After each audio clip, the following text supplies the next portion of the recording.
Soul.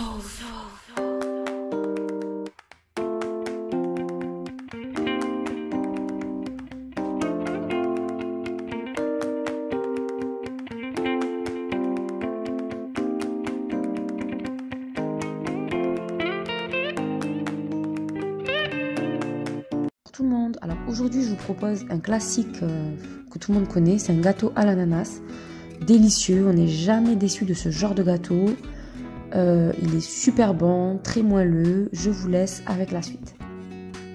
Alors on aura besoin de 4 œufs, je sépare les blancs des jaunes, mais cette étape n'est pas obligatoire, vous pouvez directement mettre les œufs entiers. Moi je préfère monter les blancs en neige pour avoir un gâteau le plus aérien possible, le plus léger possible. Donc je monte mes blancs en neige fermement. Dans mes jaunes d'œufs, j'ajoute 120 g de sucre et je mélange jusqu'à ce que le mélange blanchisse. Ensuite, j'ajoute 100 g de beurre. Normalement, il doit être mou, mais comme j'ai oublié de le sortir, je l'ai fait un peu fondre. On mélange bien. Ensuite, je tamise 250 g de farine.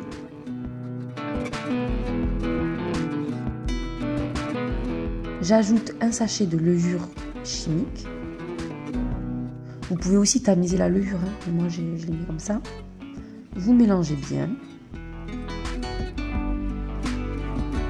Quand ça commence à être un petit peu difficile, on rajoute le sirop d'ananas qui se trouve dans la boîte de conserve. Voilà. J'ajoute environ 30 ml. Ensuite, on commence à ajouter les blancs en neige. Donc pour faciliter l'opération, on ajoute d'abord une première louche, on mélange avec le fouet. Et ensuite, on ajoute le reste en mélangeant délicatement. On obtient un mélange mousseux. Voilà.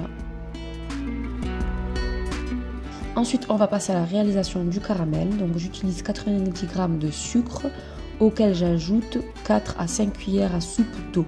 Vous n'êtes pas obligé d'ajouter de l'eau. Moi, c'est vraiment parce que c'est beaucoup plus simple comme ça. Une fois que le mélange, il est bien doré, qu'il est ambré, il faut faire très attention, ça va très vite. Je le retire, je le verse dans mon plat. Donc, au fond de mon plat, j'ai mis du papier aluminium que j'ai beurré. Vraiment, c'est pour faciliter le démoulage, pour avoir aucune surprise.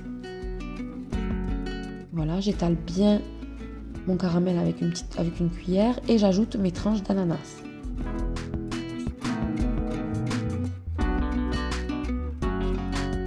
Il me restait 3 ou 4 tranches que je coupe grossièrement et je vais les ajouter à mon mélange précédent. Donc pareil, on mélange délicatement pour ne pas faire tomber les blancs en neige. On verse tout ça dans le plat. On lisse bien la préparation, on enfourne à 170 degrés, 30 à 40 minutes. Tout dépend vraiment du four. Là, je vais démouler mon gâteau dès la sortie du four. Voilà. Et regardez la facilité avec laquelle je démoule. Aucun souci. Donc voilà, on a un gâteau délicieux. Vous pouvez ajouter du sirop par-dessus pour que le gâteau absorbe et qu'il soit moins sec. Moi, je n'ai pas trouvé ça nécessaire. C'est déjà assez sucré comme ça, donc on évite. Et voilà, donc j'espère que cette recette vous plaira. Si vous la reproduisez, n'hésitez pas à me dire si c'était bon ou pas. Et je vous dis à très bientôt.